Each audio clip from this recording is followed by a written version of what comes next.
In this video, I'll show you how to delete your Higgsfield AI account. First, open your browser and go to higgsfield.ai. Sign into your account.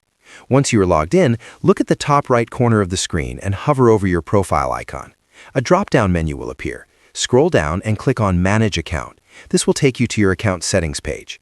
Once you are on the account settings page, scroll down past your profile name and email. You will see a section called Danger Zone. This is where all the sensitive account actions are located.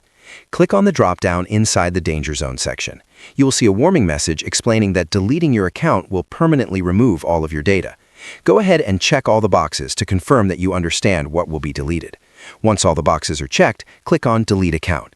A confirmation prompt will appear. Click Confirm to complete the deletion. Your Higgsfield AI account will now be permanently deleted. That is how you do it.